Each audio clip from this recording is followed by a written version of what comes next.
Então, mas foi a minha leitura. Ela está errada. Mas se você lê, está escrito assim, ó, vida, aí você lê morte, você leu errado. Não, mas foi, a leitura sua está errada. O que você transpareceu para mim aqui. Isso, de novo, chama percepção, é coisa sua. Não, eu estou perguntando para você. E eu estou respondendo. De onde são esses processos e por quê? Eu quero ouvir a tua resposta aqui. Eu não quero ouvir a sua resposta baseada em outras publicações. Não, mas o que eu for responder é a minha resposta. Exatamente, por isso que eu estou te perguntando. E eu estou te respondendo. Por favor. Não faltou a resposta, já está respondido. Não, exatamente, mas por que você pede para eu ler headline, então? Não, eu não falei para você, não pedi não, eu falei que você só leu até aí.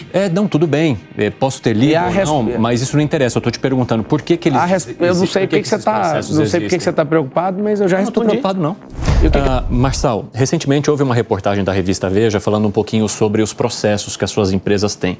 São várias empresas que renderam dezenas de processos, se não me engano, cerca de 100 processos. Alguns estão sob sigilo, outros dão conta de processos trabalhistas e etc. Como é que você recebe ou avalia a quantidade de processos que você tem hoje? 98% dos processos, principalmente trabalhistas, no mundo inteiro, está num país chamado Brasil.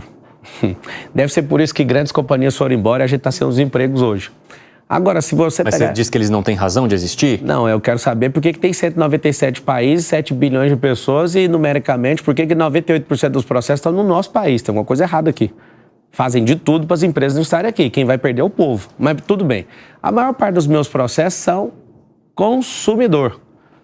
Eu tenho publicado 61 livros. Às vezes o livro não chega, tem um extravio, a pessoa vai lá e processa, eu vou lá e indenizo, entrego mais do que ela pediu. Se você fizer a pesquisa direitinho, porque você ficou só na headline, é interessante essa headline. Você imagina um grupo multibilionário só com 100 processos. Geralmente quem tem um grupo do meu tamanho, né, no tamanho, a envergadura das nossas companhias, tem 5 mil. Uhum. A gente tem muito pouco processo porque a gente não... Você acha que interfere a forma como eu te fiz a pergunta? Não. Eu só estou te falando que se você perceber... eu posso perceber, mas isso interfere como eu te fiz a pergunta? O que isso muda? Não, a forma como eu te fiz a pergunta interferiu? Não, porque você pediu para se eu checar todos os processos direitinho, isso interfere? Não, é porque se você for checar, você vai ver que é da defesa do consumidor. Ah, sim. Não é que interfere. Você falou que eu vi só o headline. Não, mas é porque... Não, mas eu estou te perguntando, esse espaço aqui é para isso também. E eu estou te respondendo. É por isso que eu não trouxe uma tese antes. Você tem tantos processos X e assado. Não, eu estou perguntando para você. E eu estou respondendo. De onde são esses processos e por quê? Eu quero ouvir a tua resposta aqui. Eu não quero ouvir a sua resposta baseada em outras publicações. Não, mas o que eu for responder é a minha resposta. Exatamente, por isso que eu estou te perguntando. E eu estou te respondendo. Por favor. Não faltou a resposta, já está respondido. Não, exatamente. Mas por que você pede para eu ler headline, então? Não, eu não falei para você... Não pedi, não. Eu falei que você só leu até aí. Não, tudo bem. Posso ter lido ou não, mas isso não interessa. Eu estou te perguntando por que eles... Eu não sei por que você está... Não sei por que você está preocupado, mas eu já respondi. Não estou preocupado, não. E o que eu respondi, então? Não, eu estou te perguntando por que eles existem. São processos de consumidores, existem processos trabalhistas, mas eu quero saber um pouco mais. Por que alguns processos, por exemplo, ocorrem sob sigilo e por que são... Tem que perguntar para o juiz. E por que são tantos processos? Tantos? Um grupo multibilionário ter 100 processos, pergunta para os advogados aqui se isso não é um milagre. No Brasil, isso é um milagre. O que foi, Nelson? Já que estamos no assunto do processo... Sobre o que você perguntou sobre o questão do sigilo, se você quiser falar com o corpo jurídico, pode ficar à vontade, dou acesso, mas tem que perguntar para o juiz, é ele que coloca isso. É porque viralizou esses dias, Pablo, uma questão envolvendo seus processos e não aqueles que você responde. Mas você falou aqui, inclusive na Jovem Pan, no Pânico, que você nunca processou alguém. Até aquela data não tinha processado, o único processo era público, que era por conta da candidatura de presidente. Então, aí começaram a aparecer pessoas pesquisando processos que você seria o autor e estavam até te cobrando judicialmente. Você quer esclarecer? Como é que Quero esclarecer, você esqueceu? Já veiculou. Não esqueci, já respondi, inclusive. Você ouviu ou não? Você falando sobre os processos que você respondeu na resposta anterior. Não, acabei de responder, porque você não prestou atenção. Vou repetir. Então só para ficar claro. Então vai lá. Quando eu te perguntei, você respondeu, no meio da minha pergunta, que até aquele dia você nunca havia processado alguém. Sim. Posteriormente... não sei se nos dias seguintes, alguém entrou com uma ação judicial contra você, demonstrando que antes do início do programa, do dia que você esteve aqui no Pânico, você já tinha processado anteriormente. Ou seja, o cara juntou e você fez uma nota pública tentando esclarecer. Não tentei, não. Eu consegui. Eu dei a clareza da nota porque muitas pessoas vão se aproveitar disso. A gente está no Brasil. Simples. Os processos que aconteceram até aquela data são de natureza pública, ou seja, era para poder ir no debate da Band, era contra a Rede Globo de televisão, porque me tirou de uma sabatina. Não processei ninguém, é um processo público, é em favor do povo, até aquela data. Como eu percebi uma manobra de algumas pessoas tentando tirar proveito e várias das 100 ações desconta 20, se você quiser saber. Você desconta 20 é a ação de pessoas que estão se aproveitando dessa fala. Cobrando milhões, não é isso? Pode fazer à vontade. Tá muito simples. Peraí, deixa ele terminar. O que eu fiz foi, eu não tinha processado até aquela data. Só que agora, depois do Rio Grande do Sul, eu decidi que eu vou processar todo mundo e todo o dinheiro eu vou enviar para o Rio Grande do Sul para reconstruir aquele lugar. Agora, nós estamos num país onde as pessoas não gostam de produzir por si mesmas. Elas querem tirar proveito de alguém. Então, realmente teve, as ações todas estão caindo, porque as pessoas bonitinhas, elas têm um dinheiro, vai lá e ainda mente no judiciário, e eu estou caçando todas, ela vai lá e pede assistência gratuita do judiciário para cobrar uma aposta, que eu nem fiz com elas. Eu fiz um desafio e a pesquisa, de novo, está muito nítida. Todos os processos até aquela data eram sobre questões públicas, minha candidatura, que inclusive o CNPJ é da campanha eleitoral. Não é meu. Eu realmente, até aquela data, não tinha feito, nem movido nenhum processo contra ninguém. Zero. Inclusive, até com a sua pré-candidatura, veio à tona o caso em que seu nome aparece lá em 2005, em Goiânia, em envolvimento que eles falam ali de formação de quadrilha, furto qualificado. Zero possibilidade de ter mexido com isso. E aí... Qual é a explicação que o senhor dá? Porque, mais de uma vez, essa questão ela aparece nos momentos em que o senhor protagoniza algo. Muito simples. O que aconteceu lá em 2005, Muito simples. Pablo Marçal? É simples. Eu trabalhei para um cara arrumando computador para ele. Eu não tinha nenhum recurso. Esse cara me pagava, sei lá, R$400 e um dia eu respondo um processo criminal por causa disso. Não tenho nenhum conhecimento de quadrilha nem de ninguém. Não tinha dinheiro para pagar advogado. Eu vim realmente da família pobre que não tinha condição. Esse processo correu à revelia, se você for investigar direitinho, é isso que eu peço, assim, não é contra você. A gente gosta, a gente não, né? A mídia gosta de pegar uma... Ele acabou se esfarelando depois, o senhor não... Só pra você ter uma ideia, nem advogado constituído tinha. Sim. Foi a revelia, do tanto que eu não tinha nem uma ligação com aquilo e nem tinha dinheiro para pagar. Então, assim, eu nunca toquei em nada dos outros, zero. Meu pai me ensinou a ser homem. E se alguém provar que eu toquei, eu vou devolver. Cadê alguém falando disso? Então, esse processo realmente aconteceu. Sim. Eu fui processado por 13 anos. Isso foi muito dolorido para mim. Eu odeio injustiça. Esse negócio mexeu tanto comigo, assim, que se eu ver uma pessoa praticando injustiça, eu vou para cima. Então, realmente aconteceu. Eu trabalhei, fui inocente em trabalhar para uma pessoa que eu não sabia o que ela fazia. Simples. Monteiro, você tem alguma questão?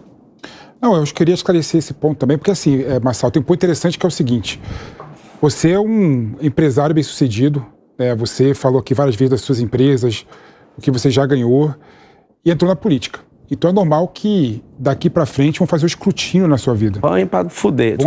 Vão abrir a sua vida, vão começar a buscar processo aonde tem, aonde não tem. Eu queria saber de você o seguinte: existe algo que ainda não surgiu e deve surgir? Existe alguma coisa que você quer mostrar para as pessoas aqui agora, nesse momento aqui? Cara, eu já medi exatamente a fundura do lugar que eu tô entrando. Eu tô me cercando de gente que tem fogo também. Não tem como você sair ileso da política. É igual você entrar no Tietê. Infelizmente, não é um negócio de dignidade, não é um negócio que você chega e fala, eu vou e nada vai acontecer. Eu tô preparado para eles quebrarem algumas empresas minhas. Esse povo realmente está me cercando de todos os lados. É muito ruim, por exemplo, o governo pegar o COAF, pegar o CARF e começar a fazer uma desossa na sua vida. É muito ruim eu não pegar nenhum real de dinheiro público, ir lá fazer doações do meu próprio dinheiro e um dia acordar, né, para a campanha eleitoral de 2022. Não pedir dinheiro para ninguém, cara.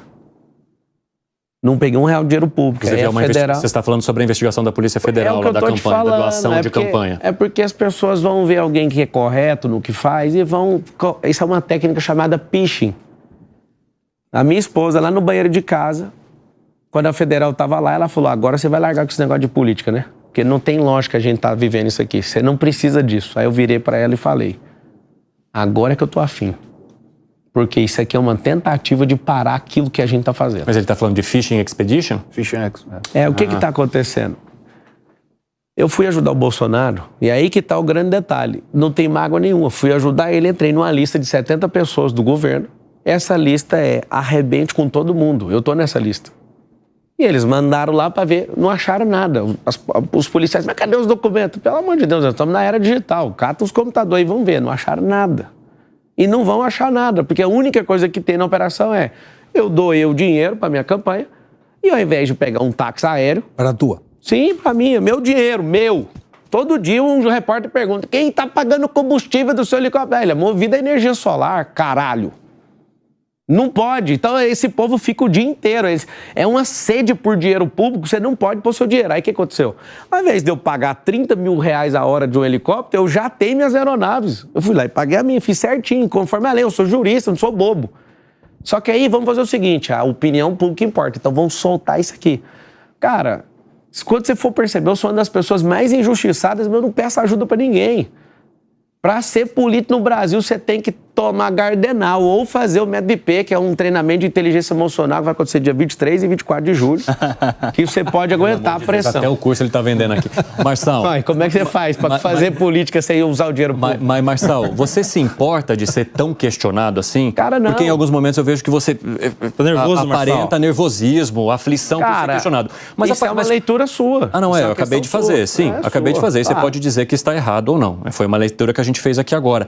Mas eu quero saber de você se ao assumir ou ter a possibilidade de assumir um cargo público que vai te fazer ser muito questionado o tempo todo, destroçado o tempo todo, se isso te parece ruim, se isso te incomoda. Posso aproveitar? Cara, pode. Posso aproveitar a deixa dele aí? Até porque nós temos em São Paulo um Tribunal de Contas do município e os últimos 4 prefeitos entraram de alguma forma em conflito com o tribunal, eventuais ações do tribunal que eles discordavam. Então os prefeitos de São Paulo historicamente estão sujeitos a uma cobrança maior que outros prefeitos de cidades menores, né? Só para complementar o que ele ponderou. Então tem as questões judiciais e eu também te faço a pergunta sobre a questão de ser questionado por jornalista, pela imprensa, em sabatinas, em debates. De que maneira que você pretende enfrentar isso? Com paciência. Paciência é uma coisa, é uma virtude. Né? Então, se a pessoa, por exemplo, abrir aspas e falar que eu falei, você vai ver isso aqui o tempo inteiro. Isso é um processo de education também. Você vai fazendo, a imprensa vai entender o jeito que você joga. Se quiser levar na canela, está disponível. Todo dia vai acordar, vai tomar uma. Quando você fez a leitura errada sobre eu fico nervoso, não. Isso são coisas que deixam as pessoas nervosas. Por que minha leitura está errada? Porque eu não estou nervoso, hein? Então, mas foi a minha leitura. Ela está errada. Mas se você lê, está escrito assim, ó, vida, e você lê morte, você leu errado. Não, mas foi, a leitura sua está errada. O que você transpareceu para mim aqui. Isso, de novo, chama percepção, é coisa sua. Ah, então, é minha mesmo. E está errado, aí. Então, tudo bem, mas é minha. Mas está errado. Eu tô te falando, foi a minha percepção e eu quero... E você precisa aceitar quando a pessoa falar que você está errado. E eu quero saber como é que você pretende lidar com esses questionamentos. Do mesmo jeito que a gente está conversando aqui, vai ter diálogo. Eu não vou fazer igual esquerdista que você está jogando xadrez, parece que você está jogando com pombo, ele não dá conta de mover mais, ele bate a cauda que ele é o próprio pombo, caga no tabuleiro e vai embora. Eu vou ficar até o fim. Eu tenho paciência, eu aguento pressão, eu vou provar para vocês que eu sou preparado para suportar isso aqui. Vai ter gente que vai jogar contra o tempo inteiro. Você parece ser um cara agradabilíssimo. Imagina eu pegando um cara que tá lá na Folha de São Paulo, no UOL, que é esquerdista daqueles, enviado não sei da onde, ele vai querer arrancar até o meu fêmur. Ou seja, eu vou ter paciência com ele também. Porque eu sei que a gente tá contaminado. O quarto poder da República, que é a mídia, tá controlando o país. Precisa ser do jeito que foi com o Bolsonaro? Eu acho que o Bolsonaro pecou no excesso ali. Tem que ter um pouco mais de paciência. Você vai ter essa paciência da minha parte e vocês também tem que ter paciência comigo. Eu estou saindo do meu campo da vida privada que eu mando na minha vida e agora eu não vou poder falar tudo. Isso para mim é das piores coisas que existe. Acho que a pior coisa de alguém que tem a vida que eu tenho é trocar minha agenda que é livre por uma agenda ocupada por 1.460 dias. Segunda preocupação é ter paciência com tanto de leitura errada, com gente abalada emocionalmente, com gente que abre aspas no seu nome e você não falou, com gente que te odeia de graça. Mordeu, hein? Mordeu não, cara, é a realidade. Foi 3 seguidas aqui, ó. Você é de Goiás, né? Isso aí lá chama morder a chumbada. Eu sou do Brasil, rapaz. Eu nasci dentro do carro, num Voyage 87. Você sabe o termo morder a chumbada? Eu sou pescador também. Então você sabe, né? Parece que você mordeu a chumbada da Cássio, hein? Não, então, a chumbada dele era tão fraca que na hora que eu mordi, arrebentou a linha.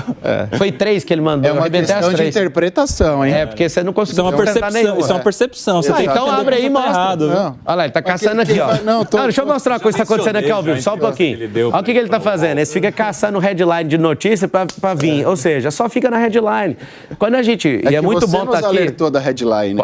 Inclusive, eu chamo a atenção e faço muito dinheiro com a headline. online. Que bom. Isso é bom demais. Se você quiser aprender, o que acontece? Tô feliz. Mas pode ficar cada vez mais próspero. A advocacia é muito bom mesmo. Eu não fui para ela e prosperei empreendendo. Vamos aonde? Vamos lá, Nelsinho, por favor. Vocês estão monopolizando aqui o programa e a gente tem mais perguntas para serem feitas. Vamos lá. Só para falar que eu estou muito satisfeito de estar aqui, viu? Esse aqui é um bom treino. Vai lá, Nelsinho. Ô, Pablo. Diga. A gente está vendo aí um movimento acontecendo, você mexeu na pesquisa aqui, a campanha, a corrida eleitoral pela Prefeitura de São Paulo, movimentou inclusive a formação de algumas chapas. E a sua chapa ainda não está sendo discutida a respeito do seu vice. Quem não está discutindo? Pelo menos publicamente. Todo dia. Publicamente. Calma. Publicamente, a gente não está vendo quem são os cotados ou não. Agora, por exemplo, com essa ideia do União Brasil talvez aderir à sua campanha, o Milton Leite, que é o presidente municipal, tinha se colocado à disposição do Ricardo Nunes para ser vice dele. Você aceitaria o Milton Leite como seu vice? E se não, quem seria um outro nome aí cotado para ser o seu vice? Já que a gente está se aproximando das convenções. A primeira coisa é que a ansiedade de vice é só de candidato que quer ser vice. Então a ansiedade é dele. Era bom você fazer essa pergunta para ele. Segundo. Mas dele certamente haverá. Eu quero saber da sua se você aceita. Então, é o seguinte, eu ainda não conversei com ele. Então tem que ter uma primeira conversa. Então não tem resposta para uma coisa que eu nem conversei. Se ele está viabilizando isso, né, que ele construa isso e está tudo certo. Que eu sei, tem mais de 20 pré-candidatos, emocionalmente falando, que querem sentar nessa cadeira poderosa de vice. Eu não sei para que o vice faz até hoje, né? É uma reserva, né, para caso acontecesse alguma coisa. Só que o seguinte, essa ansiedade é de duas pessoas, são de duas pessoas. Da pessoa que quer ser vice e sua, que é da mídia. Só de vocês dois. Pro eleitor não faz diferença? O eleitor tá amanhã, acordou, tá lá no metrô, você viu lá o vice? O que é vice pro eleitor agora? É igual o campeonato, cara. Tá no começo do Campeonato Brasileiro, ninguém nem vai no estádio, vai quem consegue chegar lá no final. Então, essa ansiedade é de dois grupos, de vocês e de quem quer ser vice. Todo dia eu vejo uma pessoa que paga uma matéria e vai lá, fulano pode ser vice. Aí eu fico rindo, nem conheço a pessoa. Ou seja, esse rolê é bem interessante para a pessoa, para o storytelling dela. Mas pelas